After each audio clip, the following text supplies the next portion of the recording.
Eight educational academy 07 की इस YouTube channel में आप सभी दर्शकों का बहुत बहुत स्वागत है। आज हम लोग चर्चा करने जा रहे हैं बीएड फर्स्ट ईयर के वे स्टूडेंट जो अभी परीक्षा देने की तैयारी में लगे हैं और विशेष करके उनके सभी विषयों का मैं गेस्ट क्वेश्चन दे चुका हूं, C1 से लेकर के C6 तक। और अब मैं सीरीज शुरू करने जा रहा हूं वह पेडागोजिकल मेथड। पेडागोजिकल मेथड में आज सबसे पहले मैं डालने जा रहा हूं फिजिकल साइंस का, अर्थात यह आपका मेथड पेपर होता है। और 7A इसे कहा जाता है Bihar university BRABU Bihar university Muzaffarpur के स्टूडेंट्स के लिए विशेष करके है। ऐसे बाद बाकी अन्य सभी जहाँ भी पेडागोजिकल पेपर होते हैं बीएड के लिए, उसमें फिजिकल साइंस का यह महत्वपूर्ण पेपर है।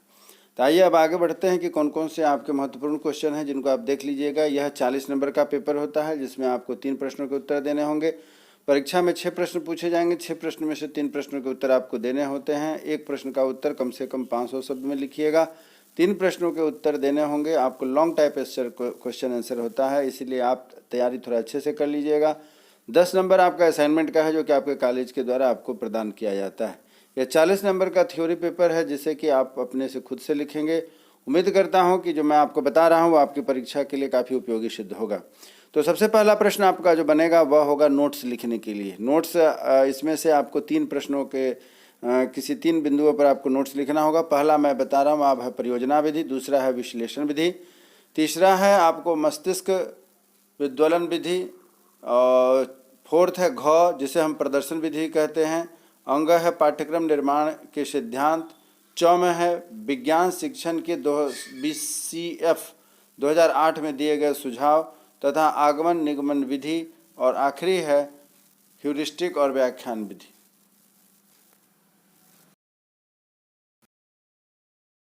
तो हम लोगों ने अभी यहाँ पर जो नोट्स वाले क्वेश्चंस देखे उसमें अंग नंबर है कि पाठ्यक्रम निर्माण के सिद्धांत, च है विज्ञान शिक्षण के BCF 2008 के सुझाव, 6 में है आगमन निगमन विधि, और ज में ह्यूरिस्टिक व्याख्यान विधि। तो इस तरीके से क्वेश्चन नंबर 1 में जो नोट्स से संबंधित आपको प्रश्न पूछा जाएगा आप इसको अच्छे से देख लीजिएगा। क्वेश्चन नंबर 2 में कहा जाता है कि भौतिक विज्ञान के शिक्षण में निदानात्मक परीक्षण और उपचारात्मक शिक्षण के महत्व का वर्णन करें। भौतिक विज्ञान के शिक्षण में निदानात्मक परीक्षण और उपचारात्मक शिक्षण के महत्व का वर्णन करें। क्वेश्चन नंबर 3 कहता है कि आधुनिक मानव जीवन का भौतिक विज्ञान कैसे प्रभावित कर रहा है। आधुनिक मानव जीवन को यहाँ होगा आधुनिक मानव जीवन को भौतिक विज्ञान कैसे प्रभावित कर रहा है और भौतिक विज्ञान का अन्य विज्ञान से क्या संबंध है। भौतिक विज्ञान का अन्य विज्ञान से क्या संबंध है। चौथा प्रश्न है कि ब्लूम के शैक्षिक उद्देश्यों का वर्गीकरण के संदर्भ में अनुदेशन एवं व्यवहारिक उद्देश्यों को लिखें। ब्लूम के व्यवहारिक उद्देश्यों के वर्गीकरण के संबंध में अनुदेशन एवं व्यवहारिक उद्देश्यों को लिखें। पांचवा प्रश्न कहता है कि भौतिक विज्ञान की प्रकृति बताएं। भौतिक विज्ञान की प्रकृति बताएं। भौतिक विज्ञान की अन्य विज्ञान से तुलना करें। भौतिक विज्ञान की अन्य विज्ञान से तुलना करें। तो इस प्रकार क्वेश्चन नंबर 5 आप देख रहे हैं कि पूरा होता है।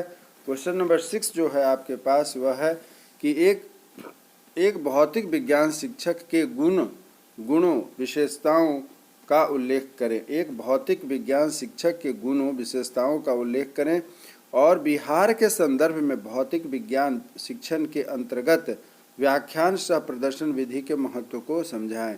बिहार के संदर्भ में भौतिक विज्ञान शिक्षण के अंतर्गत व्याख्यान सह प्रदर्शन विधि के महत्व को बताइए।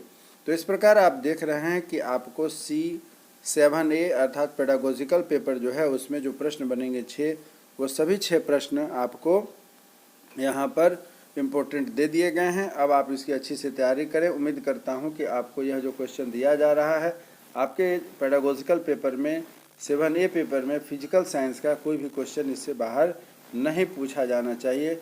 इसी उम्मीद के साथ कि आप हमारे साथ पुनः बने रहेंगे। अगले एपिसोड में हम किसी अन्य विषय के पेडागोजिकल मेथड को लेकर के आएंगे। तब तक आप हमारे साथ बने रहे हैं, इसके लिए बहुत बहुत धन्यवाद। हमारी आपकी फिर से मुलाकात होगी एक नए वीडियो में। जय हिंद, नमस्कार।